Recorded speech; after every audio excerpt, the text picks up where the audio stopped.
Hey everybody, welcome to Quentin's Enginewerks. Now, from time to time in the heat of the battle, somebody might say something that could be considered offensive to some other people, so parental guidance is suggested. So kids, guide your parents out of the room. It is time for us to have some fun. Well,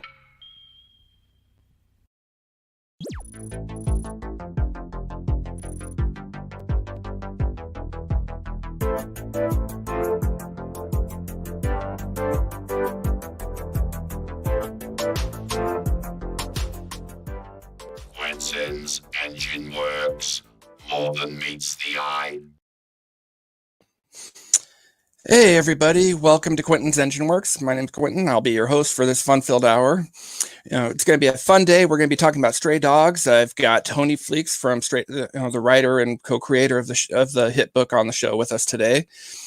And depending on how things go, we may or may not get to have a surprise guest. So we're going to have all sorts of fun. By all means, feel free to chime in with your comments, and we will do our best to get get answers to your questions. And without further ado, Tony, welcome to the show, sir. Hey, Quentin. Welcome. Welcome myself. Happy to be here. Welcome your own damn self. Thank Quentin. you. I like to do a warm-up question just to same question for everybody, just kind of get gauge everybody. It's the Mount Rushmore of geekdom for me. It's been G.I. Joe, Transformers, Star Wars, and He-Man for God knows how many years now. You can tell I'm a child of the '80s, as if the intro video wasn't enough of a warning on that. With you, what shows? Who's on your Mount Rushmore? Like a childhood or now, or both? You're the guest. Your call. Well, Star Wars is like pretty constant through my whole life. It's like the first thing I remember being super, super excited about, and then I still get pretty excited about it. And then comic books, obviously, and specifically like I'm in my early 40s, so I was a young teenager when Image Comics happened. So Image Comics really give me like super nostalgic feelings, like Youngblood and Gen 13 was a big comic for me. And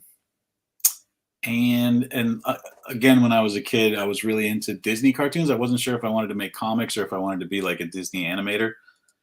And so I was super into like Disney feature animation cartoons specifically, and then like Don Bluth cartoons, and then after that, sort of like the later period stuff I was really into was like the DreamWorks stuff, like Prince of Egypt and Road El Dorado and Spirit and stuff like that.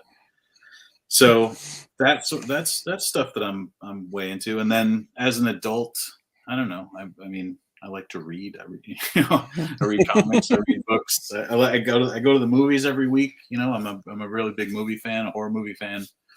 But just like whatever, like I like the good movies that come out every year. I like when it's Oscar season and they tell you what all the good shit was that you missed. Yeah, I like the thing is, in my experience, more often than not, if the Oscars are saying this is something that you want to see, no, it isn't. Oh, yes, yeah, I like all that stuff. That's when I get hyped. I get excited about that. Yeah. And Brett Hillsheim saying, gentlemen, Brett, good to have you on the show. Brett was, I jokingly refer to him as my boss. He's one of the founding fathers of the Indie Comics Dispatch. So he's the one that pulled me on board, and life as I know it has never been the same since I met Brett. Nice. Thanks for having us, Brett. Thanks for having both of us. Yeah. So the show's going to be about stray dogs a lot, obviously, but let's talk about a little bit before that. You did a lot of work with My Little Pony, somewhere in the neighborhood of 50-something issues. What was that like? So it's under 50 issues, which is a real. This really sticks in my craw that I feel like I'm like 3 issues away from 50, but now I don't have time to, like I'm not working on the comics right now, and so I feel like I have to find some way to do 3 more issues at some point and hit 50. But it was great. It was a really great training ground for doing your own comics and for doing any kind of comics and just working, hitting deadlines. And I've always said that the best thing about it was that I got a job that came with a built-in fan base, and so it was just sort of like I right away had like a successful book under my hands. My first, like it wasn't my first comic, but it was sort of like some of my first work for hire comics, and it just sort of came with like this whole like Insta comic celebrity package where I got to go be a special guest at conventions and get put up in nice hotels and stuff like that. So it was a very fortunate position to be in. It was a great job. And yeah, I did it for like 8 years, I guess. So, and I'm still working on My Little Pony stuff, but it's just sort of like nobody knows about it. Yeah. Sorry about that. The research I did said you did 53 books. So, and maybe it's probably like stuff that was like reprinted or whatever. Or you didn't do the book, but you did a cover on it, so you got a credit. Oh yeah, I did hundreds of covers. Yeah, that was another thing that like when it came time to do all these Stray Dogs covers, it wasn't as stressful because it's something that both Trish and I have been doing for a long time. It's just sort of like, we need a cover. All right, well, we can crank a cover out. Like that's something we know how to do. Yeah, that's one thing with Stray Dogs, the amount of variants. Oh my gosh, that's when you've hit the big time. And oh my God, you hit the big time. Well done. Thank you. Yeah, it was a real unexpected, good kind of problem to have. Where we had planned on doing, 10 covers for the 5-issue series, which seemed like a lot anyway, because every issue had 2 covers. And then I think just for that one, I think we ended up doing like over 40. Well, I know the first issue went back to the printer like 5 times. Yeah, 5 printings, and then we had retailer covers on those. Yeah, it was wild. It was definitely cool. Yeah. Well, you talked about with My Little Pony, it's got a built-in fan base. My son likes Cutie Pie. My nieces, Alara and Zoe, they're all about Hoity-Toity and Rainbow Dash. I haven't spent as much time with ponies, but from what I've seen and read, I kind of leaned more towards either Applejack or Rarity. Do you have a favorite?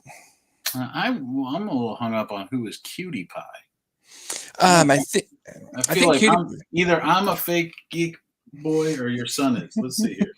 I want to say, I think Cutie Pie was the pink one that had the Pinkie like. Pie. Oh, Pinkie Pie. He's okay. Okay. Whew. Boy, I was listening to you and I was just like, what is this? Maybe I've been out of the scene for so long that they had a new hot pony, but no. Yeah, your son is right to like Pinkie Pie. She's delightful. She's hilarious. I am with you. I feel like I'm more of an Applejack myself. She's hardworking. She's sarcastic and Midwestern. So that's my jam. So, the obvious question here: how do you go from My Little Pony to Stray Dogs? Completely different genres, and and definitely a little bit darker. I mean, yeah, for sure. But it isn't, right? Like they're both anthropomorphic animal comics, which is sort of the straight line from My Little Pony to Stray Dogs. Was before I worked on My Little Pony for all those years, when I had ideas about things, I would never have had an idea to tell that story from the dog's perspective if I hadn't already been working in comics where I was telling stories from animals' perspective for that long. It just sort of became second nature when I would have ideas about things. It'd just be like, all right, but what if this was about, goats, or what if it was about chickens, or, like I would just be like, what's the more fun to draw version of this? Which is really, I mean, Stray Dogs was so much fun to work on because all the characters were so different and so emotive, and so cute, and if it just, we told it from the other perspective where it's about the killer and the victims and stuff, then you're just drawing people and violence, and it's like not as interesting to look at, that story. So yeah, it's a real straight line. Ah, very cool. For people that aren't familiar with Stray Dogs, what's your elevator pitch to them? Oh, okay. Stray Dogs is they say it's like Silence of the Lambs meets Lady and the Tramp. It's a story of a serial killer who kills people and takes their pets as trophies, but the story's told from the perspective of their pets. They're all dogs, and the dogs don't have good memories, so they just think that they live with this guy who loves them. And it turns out that while he may love them, he also is a psycho. Now, that's a little bit spoilery, but yeah, that's the basic elevator pitch for it. Yeah. My 10-year-old got his hands on a copy of the book for Free Comic Book Day, and absolutely loved it. And he's actually really jealous that I've got you on the show right now. Oh, and nice. She wants, my wife takes the kids, usually takes at least one of the kids with her out somewhere for while I have a show on. So he gets to watch the replay. Plus that way, if things go a little off the rails as far, with some, I can, if depending on the guests, because there have been some that, you've seen Christmas Story. Some artists use paints and clays, and others use profanity. Sure.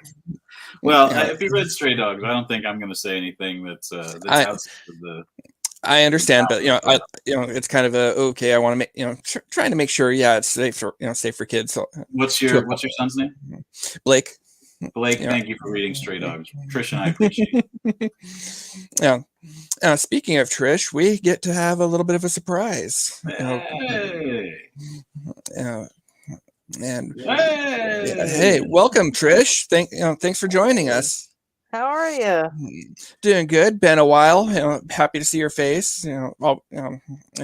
Congratulations on congratulations on a phenomenal run. Oh, Trish, check it out. When the camera zoomed out, you can see that he has our comic frame behind him. I didn't know that. That's neat. Oh, that's cool. I do see him right over his shoulder. Yeah. Yep. Oh, cool. I mean, look, if maybe I don't want to tell you how to run your show, but maybe just move it to where that Doctor Who is, so that people can always see it. Even when I'd be happy to do that. Yeah, a little set decoration here.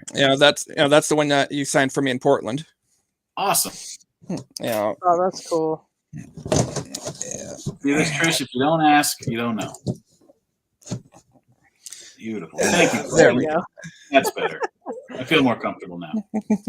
Hey, happy to do something like that. And that book, if you look at all the previous shows, that book's been on there for a while. I don't magically put books up just to kiss guests' ass. Oh, thank you. It would be fine if you did. I like that sort of thing too. Yeah, but no, it's every book that I have on the wall has a story. In fact, a little bit of a spoiler, I've got a new show that's going to be coming out called Off the Wall, where it's going to be a bunch of 2 and 3 minute blurbs about the different books that I have on the wall. Where did I get them? What's the story behind them? Or as in sentimental value story behind them. Yeah. That's a great idea. That's cool. And because the amount of people that are always going, oh my God, that wall. Yeah. So I figured that'd be good. I see a first Hellboy. Yeah. There's 1 or 2 grails on the wall. Yeah, you got that first Spider-Gwen. That's nice. First Spider-Gwen, first Harley, first Hellboy, first Juggernaut. You got the Coming of Galactus. That's a great story. Yeah.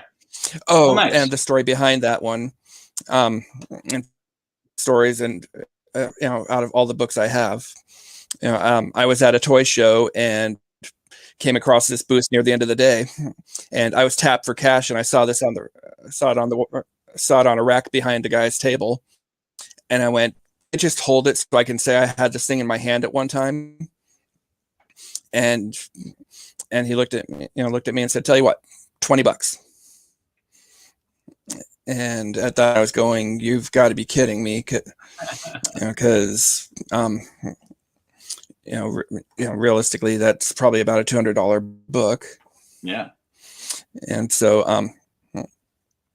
at that point, at that point I went, why are you selling it for so cheap? And the guy was 80 something years old, and he said, cancer came back, and I'm not going through chemo again. My kids have no idea what any of this stuff's worth, so I'd rather have it go to a fan. Oh man. And so at that really point, what a heartbreaking tale.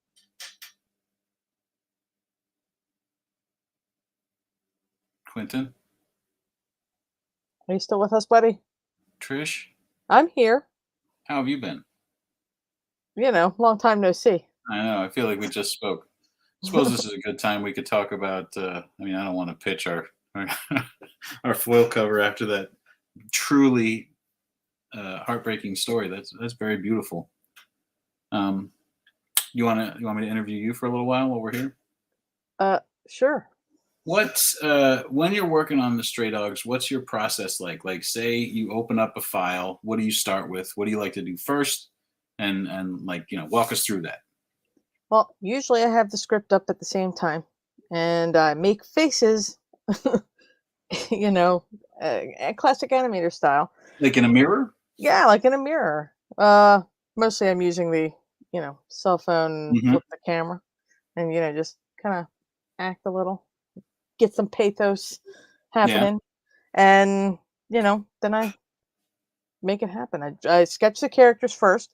Most of the time I would breeze through like, a bunch of pages all at the same time to give you time to look at them.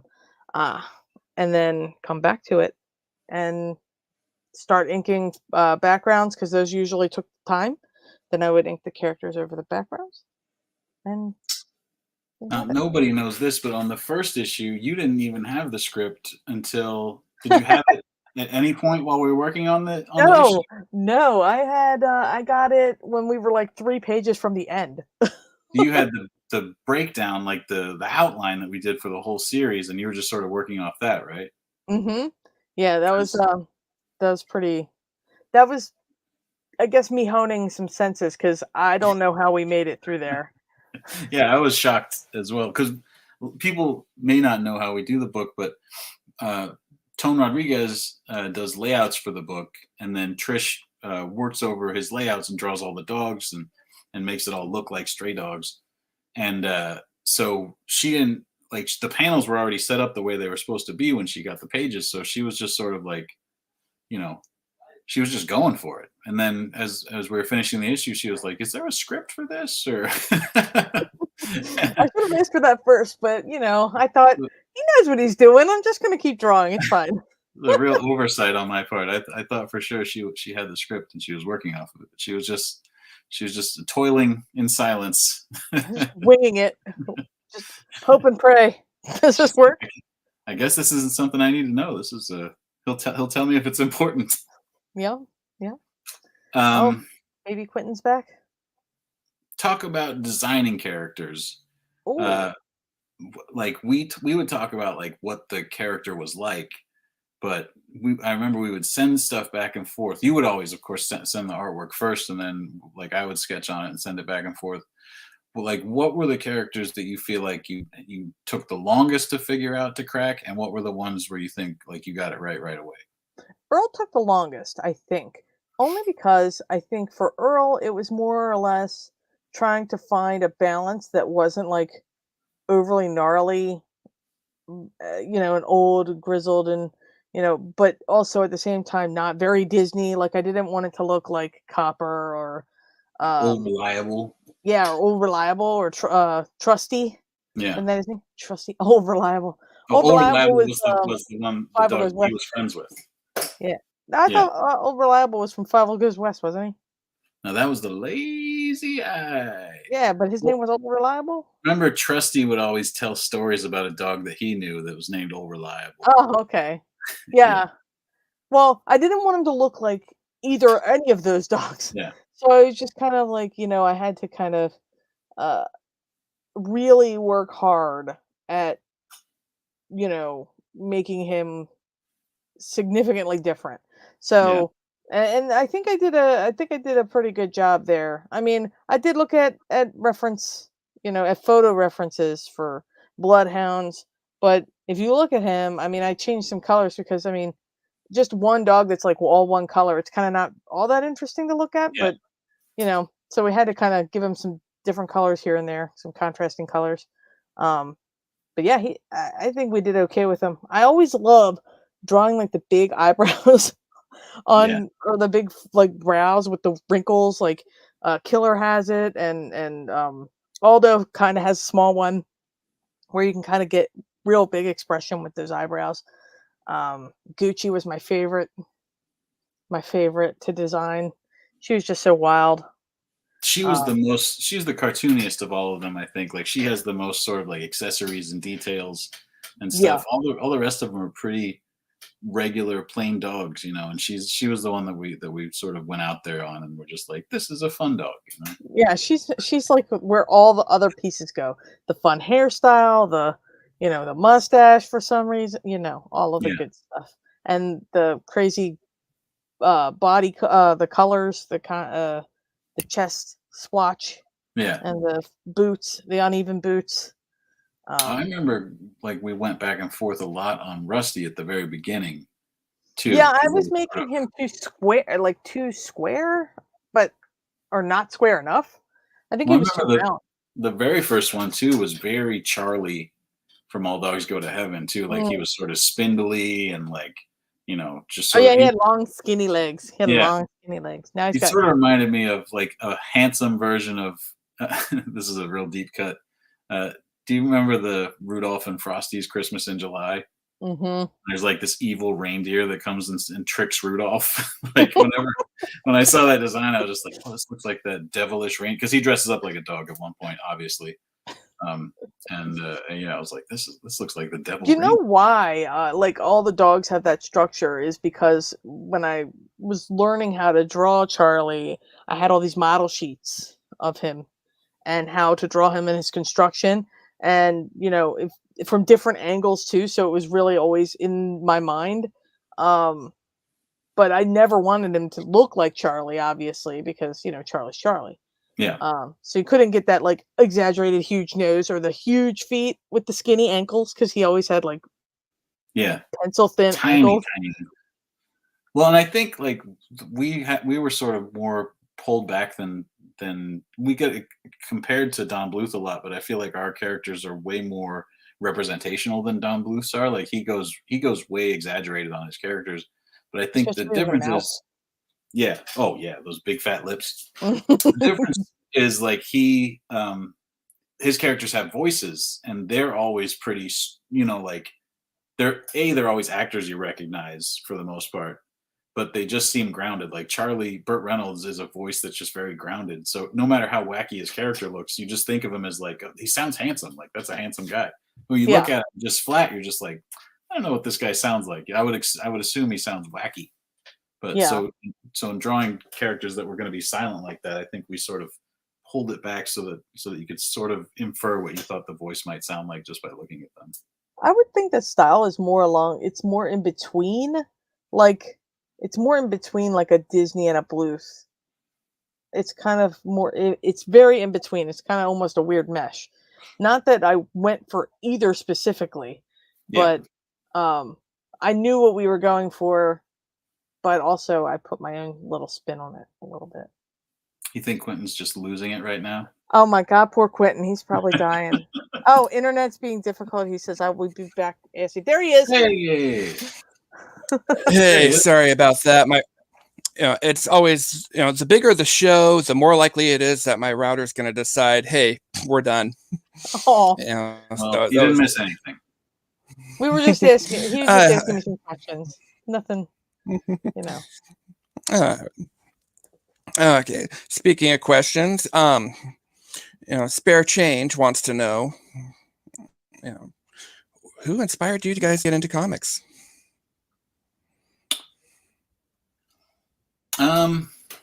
Yeah, I mean, like I said earlier, like Image Comics, when I was a kid, seeing people who came from like making superhero comics and watching them make their own stuff was very inspirational to me. Like the idea of owning your own stuff and being your own, like anybody that's a freelance artist is sort of already their own boss, but you answer to somebody, like you have clients and stuff.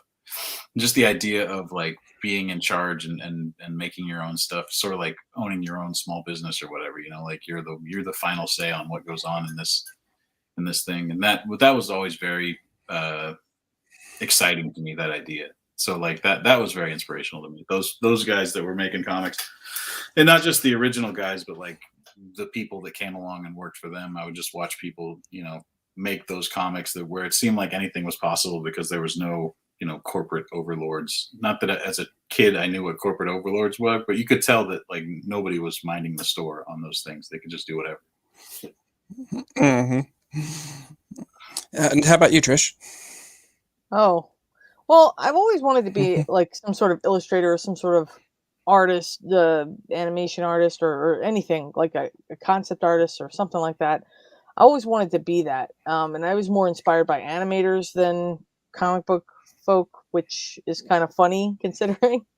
Um, but I think as I kind of grew into comics, the people that I grew to know through My Little Pony were the ones who inspired me to get into comics.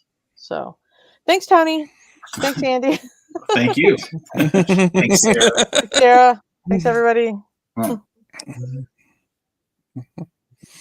Yeah. Um, Also, Samuel Salmons wants to know, will you ever utilize fan pets for a character design? we utilized like our friends' pets and our own pets when we were designing them. But I feel like if you look at the back of any Stray Dogs issue, like it appears that everybody that reads our book is a dog person and has their own dogs and stuff. So I feel like if we started putting fan dogs into the thing, it would just be like a Noah's Ark full of dogs. It would be like a Where's Waldo? Like, where are our characters in the sea of fan dogs? Yeah. But there are a couple of my friends' dogs in the Free Comic Book Day issue, and I guess they were fans of the book too because they also had the book. There's a golden retriever, and I don't know what Bailey is. Border Collie mix in the Free Comic Book Day issue. They're like extras in the dog park. Yeah, we use the dog park as a good way to sneak people in. My brother's dogs are in the dog park in I think the second issue. Yeah, They just kind of poke them around in the background. Nothing wrong with that. Dog. Yeah. Yeah. And I'm very familiar with the dogs being in the back of the book. My dogs, Caitlin and Eve, got to be in there on the first issue of Dog Days, and Nice. It was awesome, and also a blindside kick to the teeth. Because my bigger dog, Caitlin, passed away over the spring. Oh, I'm so sorry. And so seeing her again was kind of a whoa. Aww. Yeah, and what made it worse is here I am reading the book, and I look up, and the picture is from where I was always reading from. Oh no! So they always sit right there in that doorway, just waiting for treats, and so to look up, and what was worse was Eve was sitting there by herself. Right when I looked up at that particular moment, and I'm just, man, that seems like something. Instant waterworks. Oh no! Well, now yeah, now I'm looking. Oh, and like say, just they're right here on page 2, Trish, in between Polly and Vito. Oh, I'm so sorry. That sucks. Caitlin passed away. Oh, he's gone. Oh no! Yep, there they are. R.I.P. to Oh, Caitlin. babies. Looked like a good girl. Good girl. Oh. Trish, what when you were a kid, when you were thinking about being an illustrator, like you were always thinking animator mainly, or Yeah, I was when always did you thinking decide- like something in animation because Disney, like animation, inspired me so much. Like especially when I was in high school, freshman year, seeing the ads for The Lion King, and that movie changed my entire life as far as being an artist and wanting to pursue animation and stuff. I didn't make it, obviously, but I made it here. So you did pretty good. yeah, I did. All right. I did it. Yeah, you guys did phenomenal. If we were to take a hypothetical trip to Hollywood and Stray Dogs is going to be a movie, who do you cast for what roles? Always ask me this. Hypothetically, boy. Well, I say hypothetical because I never know if there's a movie deal in the works that hasn't been announced. So that's a very difficult question. Like, I have such a strong voice in my head from all these characters just from writing them that I don't know. Like, I didn't write them and thinking like this one sounds like some so and so. I just sort of like hear what their voice sounds like. So that's a hard ass question. I don't know. I'm sorry for being boring. I never really considered like who would play who. Mhm. Yeah. And got another question for you guys. Is there, and it's been on my mind too. Are we going to see anything similar to Stray Dogs in the future? Tony's got upcoming things. I'm, you know, I've got My Little Pony coming up. I got some My Little Ponies coming up. Yeah, Trish and I Excellent. we worked so hard on this first series that we're just sort of like trying to gather our thoughts and figure out what we would even do, as a follow up to this. So it's one of those. I feel like if we were like more seasoned pros, we would have had this figured out like halfway through Dogs. We were just so focused on I understand that, because I know a lot of work went into this. Yeah, well, we'll figure out something. We'll do we'll do something else at some point down the line for sure. But yeah, I do have two new books coming out. In the back of Stray Dogs, there's ads for my books that will come out later this year. One's called Local Man, and one's called Crosshairs. And they're with my friends Tim Seeley and Chris Moreno. Crosshairs, obviously, you can tell it's sort of in a Stray Dogs vein, sort of. None of them are in the Stray Dogs universe or anything, but they're sort of, if you like this, you will probably like that type things. That Local Man looks like fun. Yeah, it's going to be super fun to do, and that makes perfect sense. And it. What's up? I'm gonna go. When we get to my talking signal's more being. Oh, it's okay. Poor Quentin, he's dying here. I'm really sort of stretching myself. I'm just going. Oh, Quentin. Okay.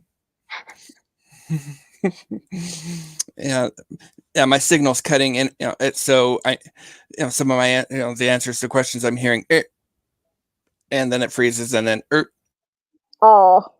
Well, what do we want to do here? Do you want to reschedule, or do you want me and Trish to keep talking, or you go ahead and ask a question next time you come through here? And because right now I'm constantly going. Okay, do I? Oh no! There you are. You're back. Oh, what's up? You're back. Quick, say something.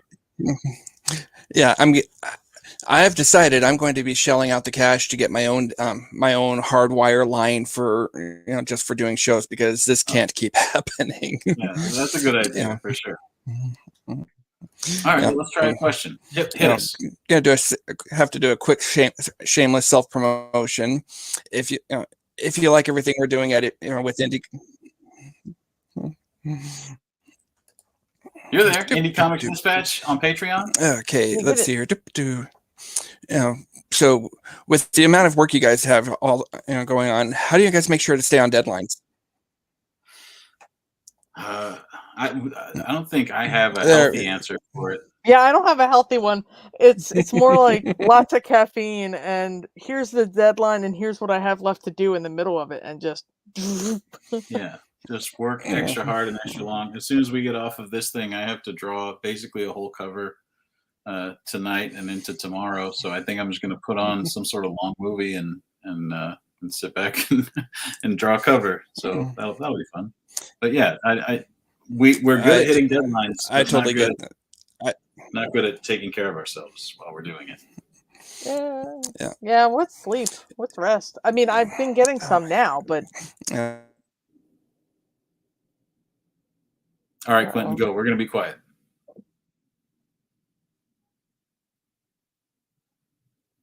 Trish, what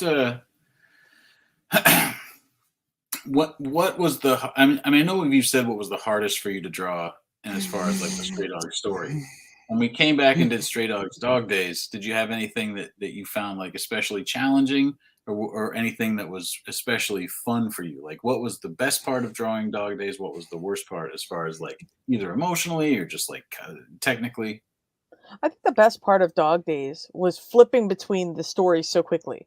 So we could have a sad moment and then flip instantly to, Killer and Aldo having fun with a stick it's fantastic. That was great. Like, you weren't constantly speeding toward the end of an issue, knowing what was coming.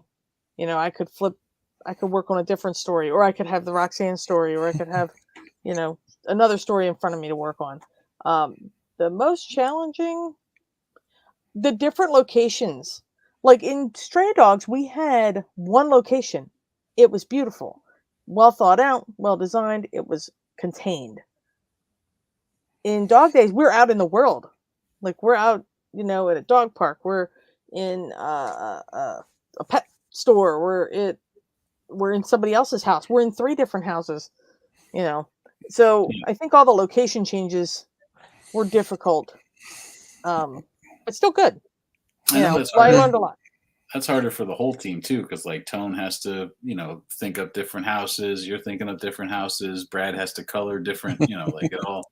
You know, when we're just doing that one room in the farmhouse, it's like, you know, you can crank through those. And these pages, every, you know, 5-6 pages, you had to think about what this new thing looks like. Yep.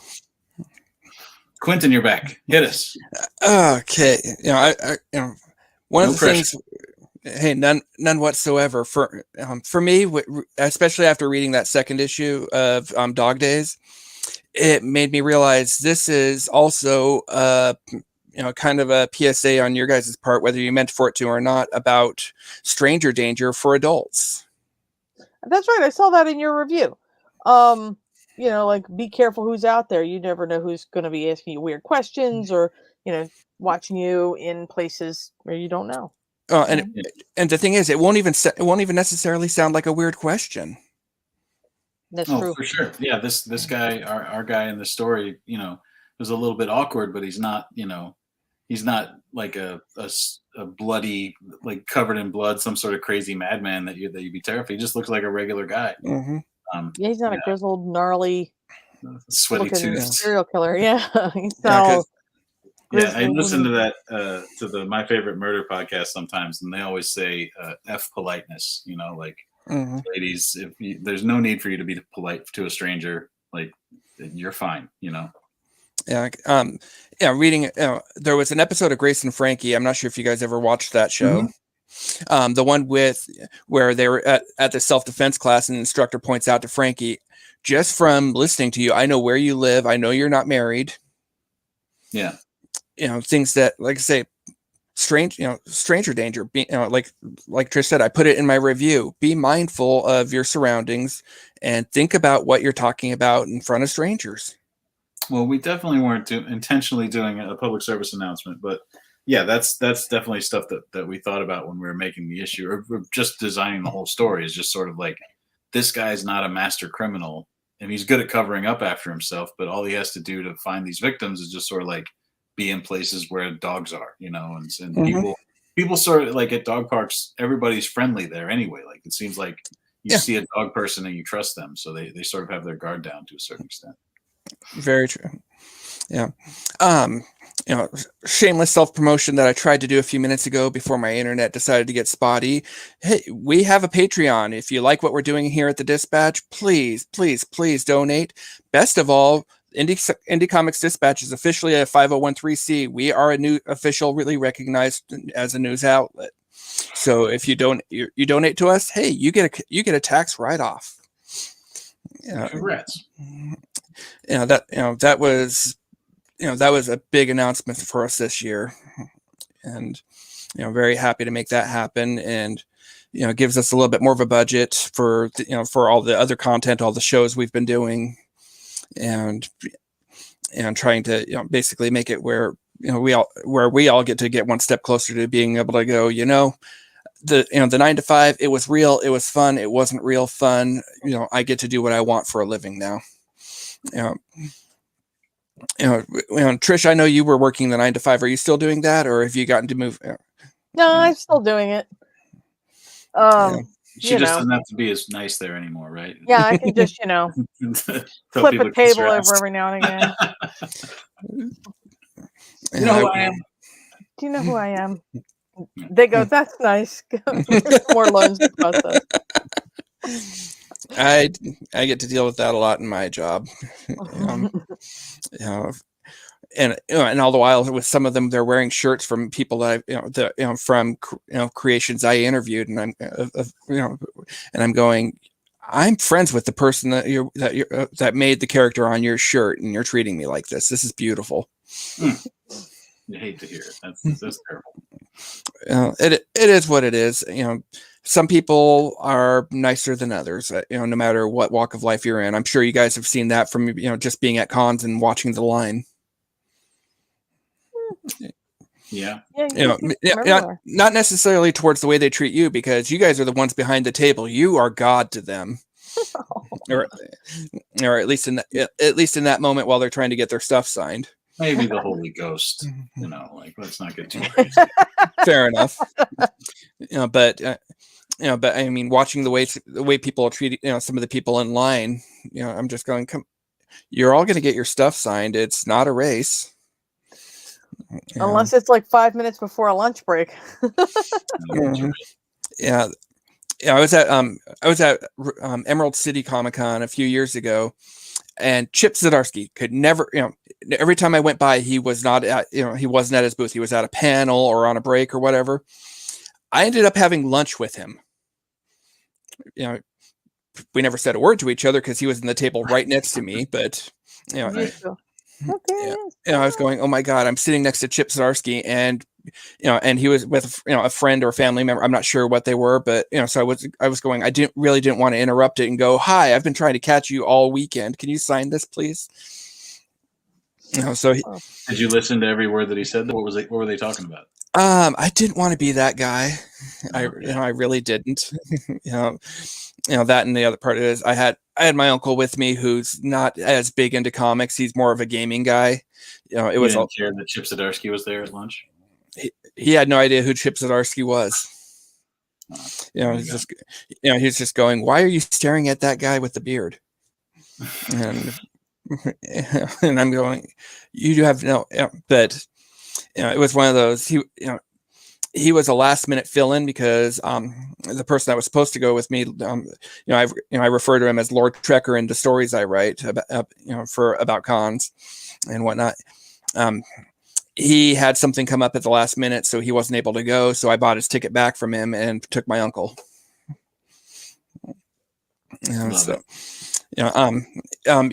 Tony, you got to meet him at when we were in Portland. Who, your uncle or Lord Trekker? Lord Trekker. Oh, nice. You got to meet the entire gang. You got Lord Trekker, True Neutral, Fire, Cupcake. The gang was all with me at some point. Shout out to all of them, of course. Yeah, and in fact, I think a few of us all played Sherpa for you. Oh yeah, I remember that. Yeah. Those boxes were heavy. I had way too many trades there. It turned out I only sold about half of those things. That's unfortunate. Wait, you have a bunch of trades? What's that? Wait, you have a bunch of trades? I ordered 100 trades for Emerald or for Portland convention because Image was like, "Oh, you probably want 100." I was like, oh, "Okay, if you say so. You're in Portland, And then we sold about 50 of them, and so then I had to fly home with 50 other trades. Oh well, I'll take some. We can order them. We'll talk offline. Yeah. Okay. Later. Yeah, from my observation, Rose City this year, it was great to be back at a con, but as a fan that wants to be able to actually move around and be able to interact with people, I loved it, but it was nowhere near packed. At least from my observation. That was nice. That was a real upside for me. I don't think we're ever going to get back to a point where cons are packed per se. Yeah. Like I think whenever I see like a large crowd anymore, I get kind of anxious. So, like when I was at Baltimore Comic-Con last year, that was the most anxiety but awesomeness I felt in a long time. So, because it was so it was crowded, but it was like. I was just at the Pasadena show this weekend, and that show I've done many times, and it's usually in a ballroom, it's like a convention center ballroom show. And this time, we'd all be crammed into this ballroom, and then this time they were just like, well, let's just put it in the main convention center part. So it was like a huge area, the same amount of people, but stretched, spread out more, so it wasn't, nobody was on top of each other. it felt a little safer. I mean, everything feels dangerous, but it felt. I work with the public. I totally understand. Yeah. Got another question, from a fan. What dream book for you, for when either you guys do, to work on that, that you're not the creator owner of? For me, it was Star Wars, and I talked about this before, but it was a real sort of freeing thing to work on that book.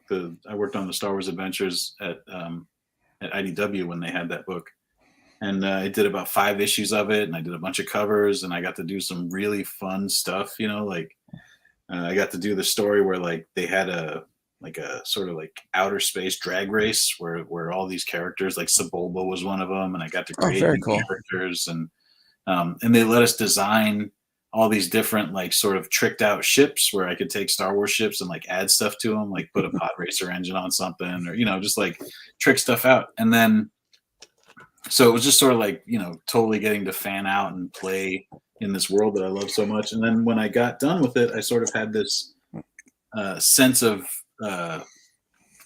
satisfaction where I'm just like, I really don't have any mountain I want to climb. Like I love the X-Men or Spider-Man and stuff like that. Those are all comics I love, but none of them I don't love any of those in a way where I'm just like, I really have something to say about those. Like I'm psyched to just be in a place right now, at least, where I can just do my own comics, because that's the actual like bucket list thing that I've always wanted to do. Always just wanted to do like Jeff Smith or Terry Moore or David Lapham or whatever. And how about you, Trish? I want superhero dog book that doesn't exist. Come on, Marvel. Come on, DC. Pets it up. I revised my previous answer. Yeah. the Dog Avengers. Yeah, Tony and Trish, Dog Avengers. Let's go. Yeah. Make it happen. You guys make it happen. I believe in you. I mean, I feel like they already have like the Dark Avengers logo. You just like change a couple letters and we're already set. I think we're good. Put some dog ears on the end of anything. It doesn't matter. Yeah. That's definitely doable. Or a paw print somewhere. I'll buy that. Considering the filmation thing at the beginning of my intro video, with Brett, my boss, it's awesome because I have almost complete free reign to do whatever I want. And, usually if I ask for something, he goes, okay. And, and he'd already made up the video game car thing going around through everything. And then I went, you know what? It needs something at the beginning of it. And I can't figure out what or how. And then I was doing a review on one of the Masters of the Universe Revelation books, and it just, a light bulb went on. And, I didn't even have the sound for it. I just sent him a picture and went, I want this at the beginning. And he was just going, oh my God. And, about 20 minutes later, he went, here you go. Can you play it again? You got to refresh my memory what we're talking about here. Let's see. It's a sound that we all recognize on instantly.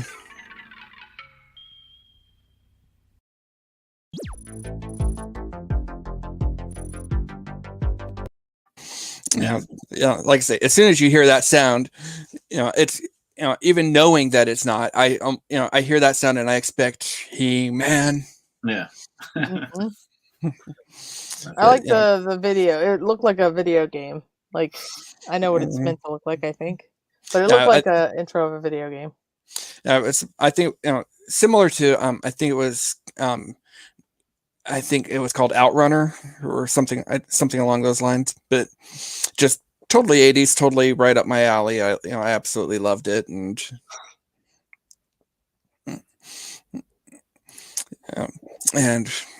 Cannon points out, what's funny, after Stray Dogs came out, Marvel and DC started boosting their and creating superhero pets. Batman just had a dog. Batman has a dog now. That book just came out. Yeah, they just had a dog cover, and I was like, man. And then we got Bitewing over at DC. I'm like, come on, no, I could knock that out. Let me play. Oh, I absolutely. I'd love to see you guys be able to crack into the big two and be able to, like we talked about before, be able to look at your 9 to 5 and go, it was real, it was fun. Can we do like a Lucky the Pizza Dog one shot where he goes on an adventure? Just to like, get back to Kate and get back to Kate and Clint somehow. I don't know. I just want I want to draw more Lucky the Pizza Dog. He's awesome. Yeah. Then you only have to draw one eye. That's nice. That's right. It's way easier. Takes Don't have to worry about it if he looks cross-eyed or not. Yeah. For those that for the people that know me, I'm a bit of a foodie. It's one of the because everybody loves food in some way, shape, or form. But when we were in Portland, almost everything was just throw it into the crock pot while we were there. We were, that trip was completely on a budget. So other than the first night we were there, where by that point in the game, after making a 6+ hour drive, we just, wanted to get something to eat, then go grocery shopping. So we ended up hitting this place called Robo Burrito. And oh my gosh, the burrito I got was easily about that long, and it the diameter of a softball. It was just, the thing was a monster, very and absolutely delicious. For you guys, Tony, especially for you, and when you were in Portland, what'd you find to get? Well, I am kind of not a foodie. I like going to a nice restaurant, but I have no memory of what they were called or anything. Like I remember not this trip to Portland, but the trip before, we went to that biscuit place, Blue Ribbon Biscuits or something. I don't know. Very popular biscuit place in Portland. Had biscuits for breakfast.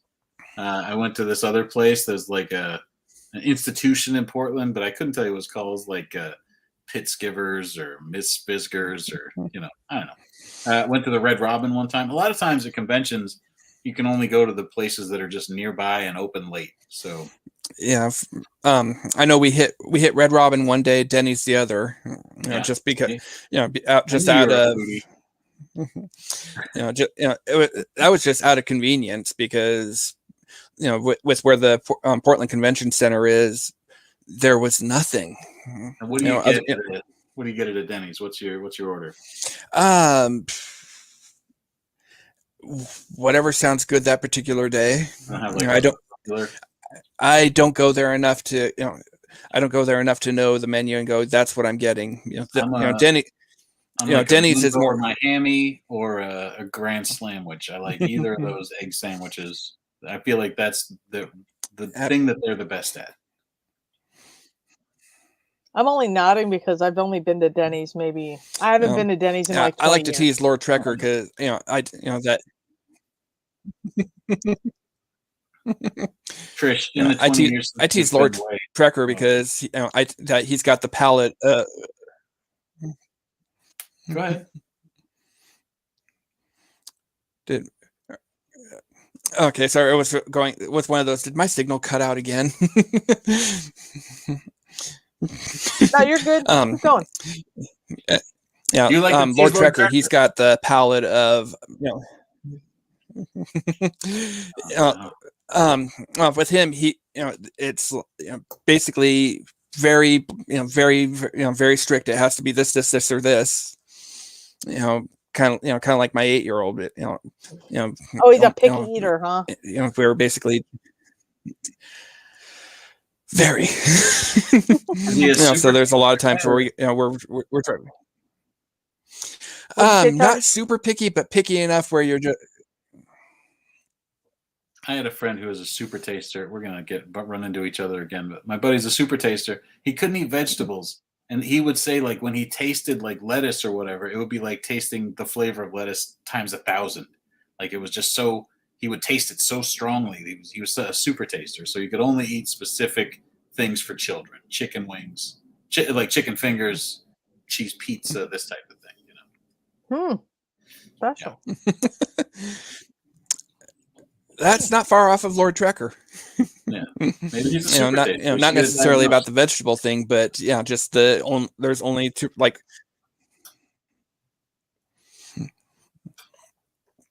Quentin, I feel, are you on a delay? And Cannon wanted to point out,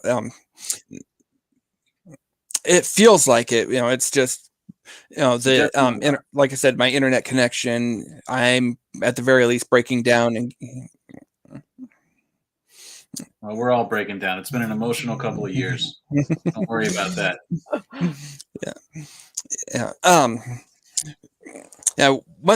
One thing, you brought up Star Wars. Trish, you're already familiar with, because you've been on the show before. Every single guest I have on the show, they get to go on the Force board. You got episodes 1 through 9, plus you've got Solo, the Ewok movies, and Rogue One. Okay. Out of all of those, where would I put that? Oh, what do I think is the best Star Wars movie? Yeah, on the Force board. Yeah, or where do I live? Which one's your personal favorite? I will not pass judgment. I will ask why.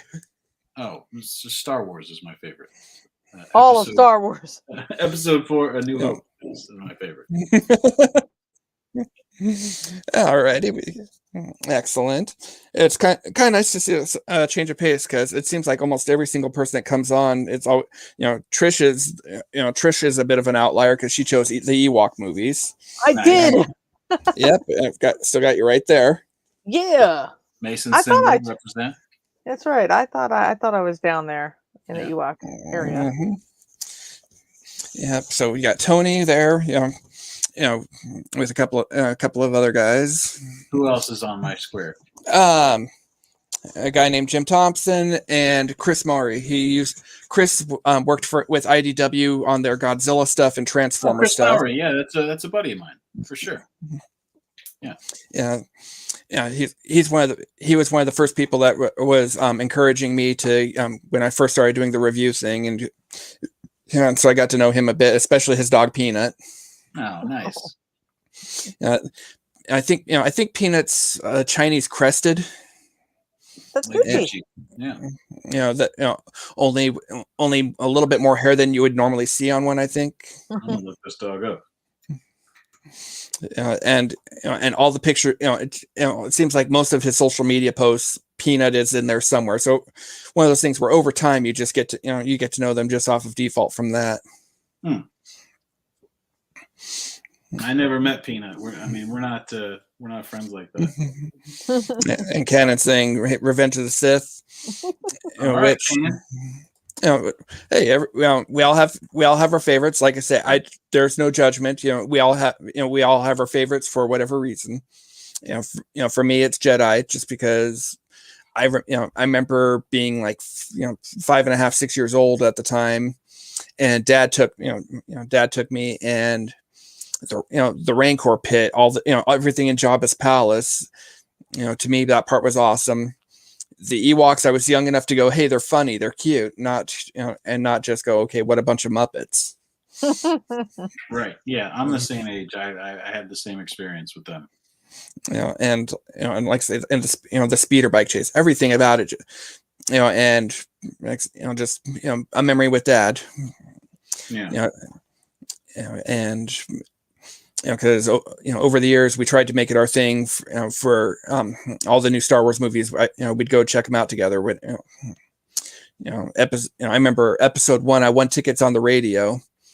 I got off work at midnight. Had to go pick up Dad and get completely across town. So by the time we got to the movie, the only seats left were the very front row, all the way to the right. And you're watching the movie like this. Like it's more like this, but same concept. Same concept. Peanut, listen, everybody. Peanut has an Instagram. Oh boy, hold up. At Peanut underscore doggies. I'm giving it a follow right now. I'm gonna learn all about this dog. That's not a Chinese crested. I thought it was. I'm not as good with my dog breeds as some people. Oh, that's the baby. Yeah, that's a good dog. Oh. Shout out Peanut. Shout out Chris Mowry. Oh, look at this baby. Peanut doggies. Yeah, Peanut. Peanut is very much Chris's baby. Love.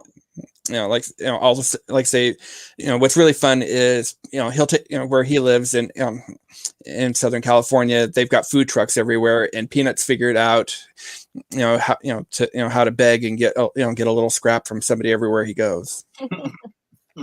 Well, he's so cute, he didn't even have to beg. He just had to look up. Like, what's up? What you got out there? Eve does that when she's riding shotgun. Whenever I pick up coffee, in fact, she gets disappointed when we hit a drive-through and they don't acknowledge her. You can just hear, "What's wrong with you?" You get her the puppuccino. Yeah, puppuccino, dill biscuit, something. The coffee girls always have, they've got little treats for, for the regulars with their dogs. Mm-hmm. So she's come to expect that. Eve loves her puppuccinos. My Eve loves her puppuccinos. Peanut's wearing a little raincoat now. Ask us questions, otherwise I'm just going to be distracted by this. Okay. This one's more towards you, Tony, because I asked Trish this a year ago. It was about 2 years ago that we all got told we're going to, okay, everybody, we're going to take a break for a couple weeks. A couple weeks ended up being quite a bit longer. One hell of a wild ride for everybody. There was some good stuff, some bad stuff that happened along the way.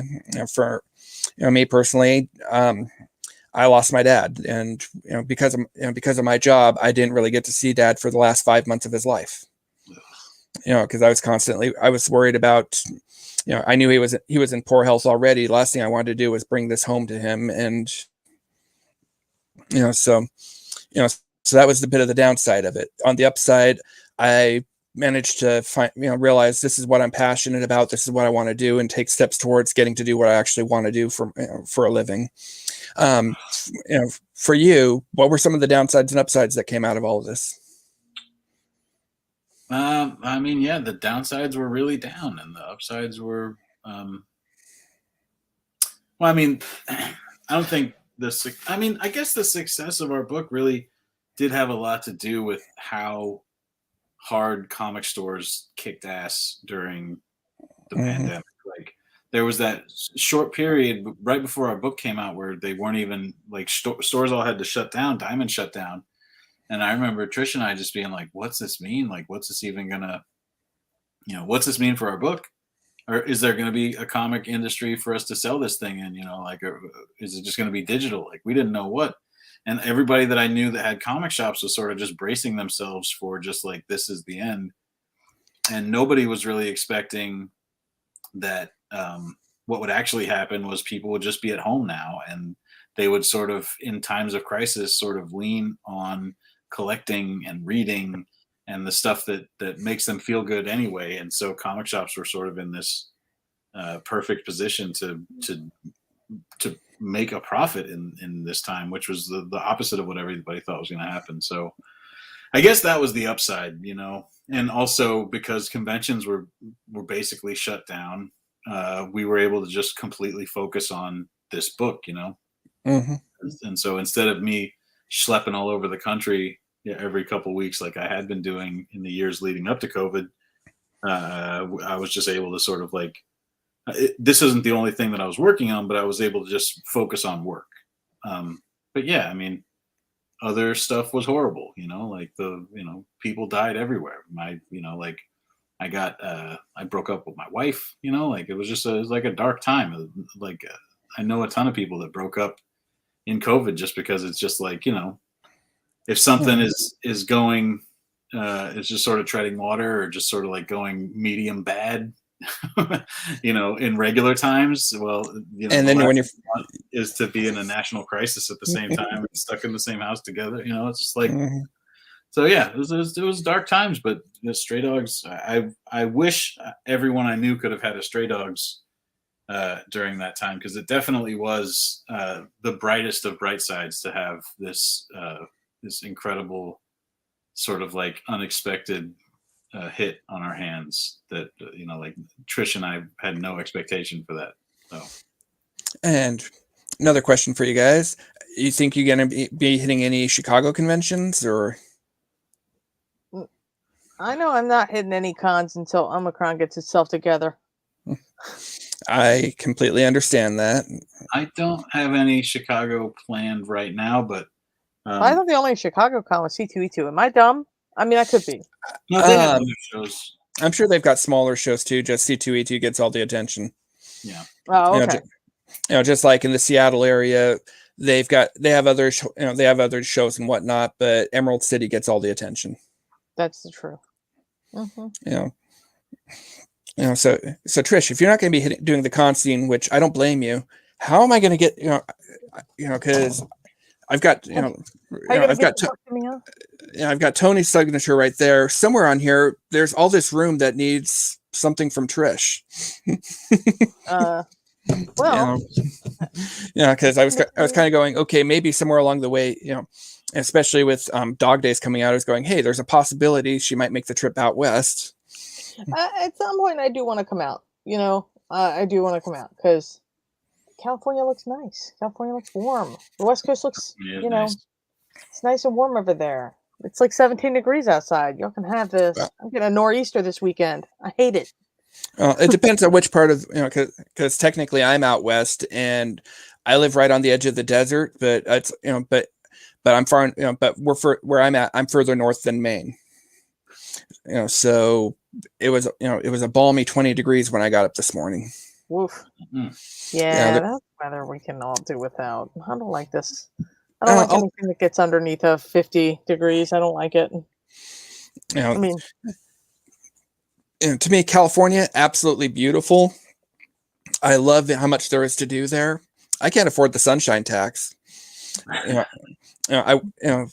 Like 15 years ago almost, I was working down there for a couple months, and I was offered to stay on full time down there, and I told them, give me the weekend to think about it. And just out of curiosity, I grabbed one of the real estate, those little real estate book things, and the cheapest thing I found in there that was anywhere remotely close to where I'd be working, they wanted $1.5 million for, and it was a 1-bedroom dump in the middle of Crenshaw.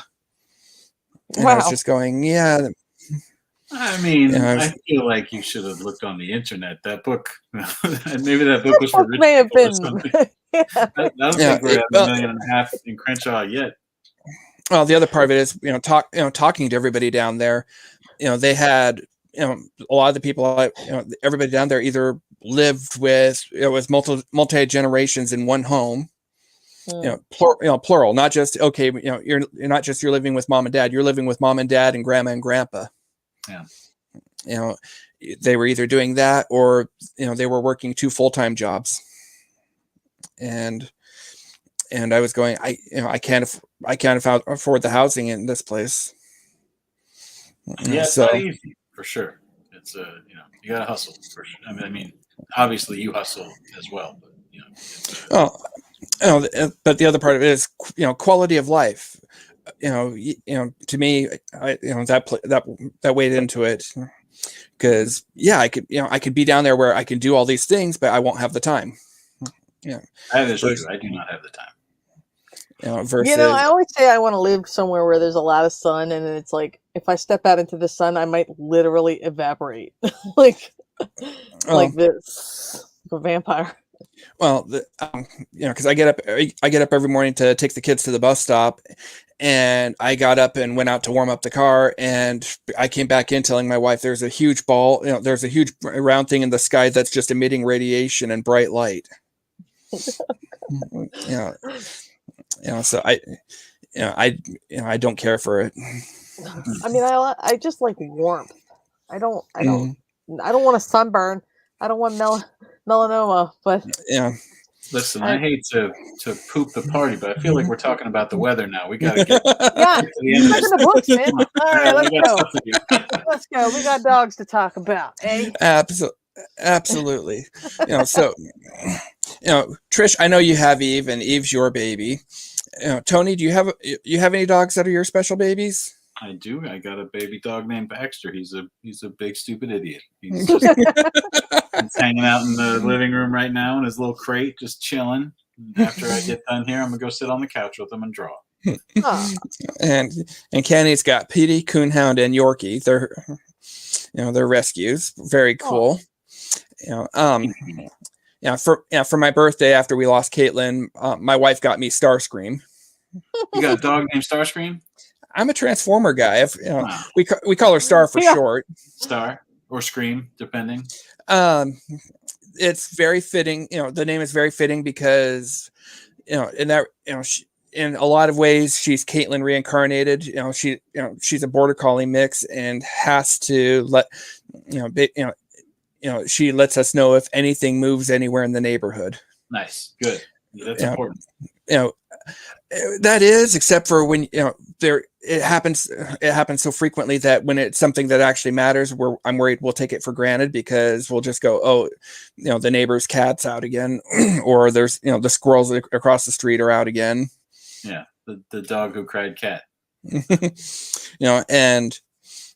And she's already figured out that a diesel truck means FedEx or UPS. So if there's a diesel anywhere in the neighborhood, she's freaking out.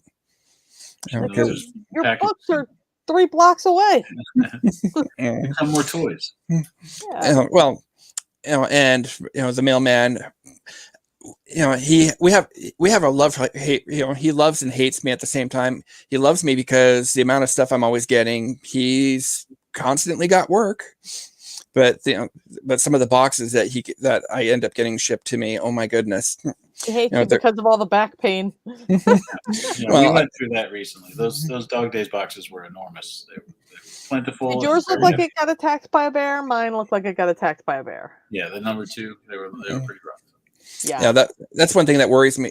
I spent way more than I should. I finally got one of the Transformer figures I've been looking at for probably about a year now. But in fact, I'm working a full shift of overtime tomorrow to make up for it. But I'm worried about how's this thing gonna survive in the mail? Sure. Or at least the box, because the box art on it's really cool. Give me a second here. I'll look that up and be able to so I can show you. I think that a lot of people are worried about like the shipping these days. When we see the CGC boxes come back, or the CGC things that we signed, Tony, people are posting them up and they're like, oh no, look at this, and it's like got a crack on it, or like the thing, the plastic is cracked. The plastic is cracked. What is going on? This post office. Come on, DeJoy. Yeah, they like stand on it and then do like a cartwheel. Ace Ventura did, man. What a mess. You know I don't approve of that. Well, what really gets me with CGC, I just saw they just put out an ad. Hey, we're now hiring. We'll pay you $15 an hour. So it has me going, let me get this straight. So you've been ratcheting rates up to the point where I can't afford to take some of the books on the wall because I can't afford to send them in. That guy. That's a $200 and at least a $200 grading fee. And with the way that they're the scores have been all over the place, where there was one book that somebody in a group posted. You could see where the cover got dog-eared, and there's a visible crease, and it got a 9.8. Which has me going, okay, how at that point, how are we even even coming close to being able to justify these prices for for stuff of that nature? Well, listen, as for Trish and I, we love CGC. Shout out Brittany and the gang. Whatever you're charging, it's not enough. Thank you for all that you do. For you guys, I understand completely. Agree to disagree. And don't get me wrong, they were the gold standard for a long time. It seems like they've had the same problem as a lot of people getting good employees, and and I think I suspect there's people that are just going, hey, we'll just mail it in, literally and figuratively. I do love that they give people the option to be able to is that you can actually mail it in if there's an artist or writer that is not going to be anywhere near you for a con. Hey, you can mail it in, but with all the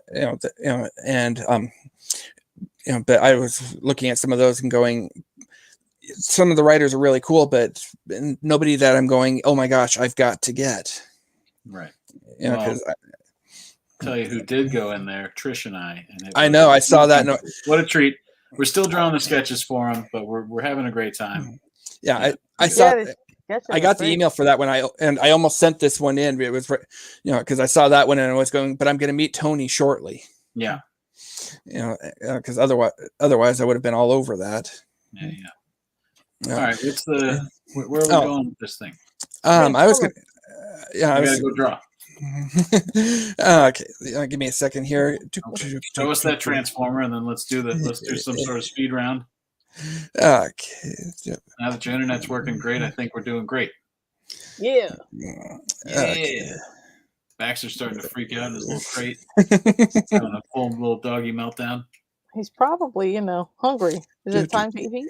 Nah, he ate already. Yeah. He's got a new small kibble with fish in it, but then he also I've been putting a little raw chicken on top too. He's loving it. Not raw chicken, like the chicken pellets that are. Yeah, the dehydrated kind. Yeah. Eve gets that too. She loves it. Yeah. You got this here? I've got that guy coming my way. Oh, it says Earthrise. I thought it said Farthrise. Yeah. Best picture I could find on short notice. Oh yeah. But yeah, it was one of those. That was. Is that what you got it for? 175. We'll go with that.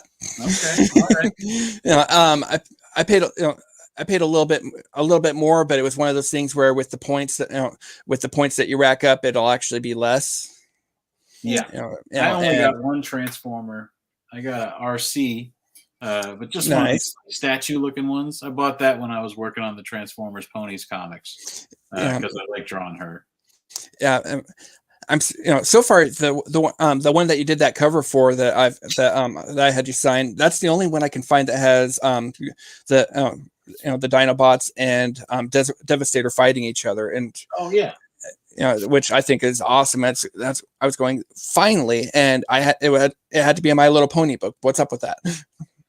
You know who that was? That was my buddy Alex, who's a huge Transformers fan. This is my RC. Oh, there's RC. Yeah. Very cool. My buddy Alex is a huge Transformers fan, and when I was working on that book, I said to him, who should be fighting Grimlock here? And he was like, well, you should have to be the Devastator. And I said, all right, sounds good. So shout out Alex Chung. Thank you, Alex. You finally made it happen. I'm wearing a Devastator hoodie. Oh yeah, look at that. I recognize those colors and shapes. It was that was a Christmas present that took 2 years to get, but I let my wife know about it about a year and a half ago, and I don't either. I'm not very good at dropping hints, or I don't know, but I didn't get it. I just so I just I kept dropping hints all year long about distinctly possible, but. And Jerry's going, oh, Jerry likes your stuffed animal, Trish. Oh, this? Yeah, this is my own creation. I'll have some of those for sale soon. Before we go, we should say Trish and I just dropped a brand new comic on Comic Online. We've got a foil cover for Stray Dogs 2. Oh, most excellent. It goes with the foil cover for Stray Dogs 1. They are $25, and you can get them in a pack that comes with the first issue as well. If you didn't get the first issue yet, so those are on TonyFleecs.com. If you want to go there, you can get those. All I've got is the standard cover for Stray Dogs. Oh, well, that's still sort of shiny. It's glossy, Yeah, that's a good comic. It was a phenomenal comic. The entire series was phenomenal. Look, I got one of those too right here. You want to play that game? I'll play that game. We were like, guess which one this one is? Just keep holding them up. That's one of the things I've absolutely loved. Seeing all these different movie covers done in the theme of dogs. I loved that Ghost. I've got that X-Force. Of course. I was like, wait, which Stray Dogs is that one? Actually, it should go like this: as a sideways comic. Yeah, first real domino. Yeah. Yeah. That the Ghostbusters one with Victor on the cover. I loved that one. And there was one other one. There was one. And normally I don't chase variants very much. This was that one that wasn't planned. I was chasing a variant. That was I was in my local comic book store. Went, what the hell is that? That's very And nice of you. That's you know, fair. That's fair. that's how I met Stray Dogs. Oh, nice. Well, it worked. That was our plan all along. Well, and that's one of the things I write about. I constantly say, you know, you need to have a cover needs to catch the attention of somebody that's not already a fan. Because it's your elevator pitch when you're not there to actually talk about the book and you need something that gets people going, huh? And that one, the Silence of the Lambs tribute just had me going, you have my undivided attention. Where are we going with this? Well, good. We're glad that worked. Yeah. And on that bombshell, I have to say thank you guys so much for coming on. It's been a fun evening. I'm sorry that my internet hasn't played as nicely as I would have liked, but no, it's fine. I think I've got to learn all sorts of new stuff about Trish. I feel like we comported ourselves just fine. Like we made it work. When you watch this on the replay, we didn't say anything bad. It's fine. Yeah. I have, my son, I'm sure, will put that to the test. Yeah, Dad, you won't believe what. But hey, like I say, thank you so much for coming on. It's been a blast. Like I say, I've been looking forward to meeting with you, Tony, for criminy almost a year now. So, well, I'm glad we finally made it happen. Thank you so much again. Thank you for all the reviews and support this whole time. We appreciate it. We definitely appreciate it. Yeah. And next week, for fans of Good Boys, I have Garrett Gunn and Christina Blanche coming on the show. So that's going to be a fun one. Love them. I met Garrett briefly at Rose City. Me Christine, Christina, I haven't had the privilege yet. That's a nice lady. She's so nice. Yeah. I'm really looking forward to seeing where the road with that interview goes. Hopefully, the connection stays better for me. Maybe, you got a week. Get that hard line going. Let's go. Yeah. How long Ethernet cable you need? Yeah. I'm gonna need almost something you can measure a first down with. Maybe you can get those flags too. That'd be fun. Indeed. Well, everybody, thank you for watching. Have a wonderful evening. And we will catch you next week. All right.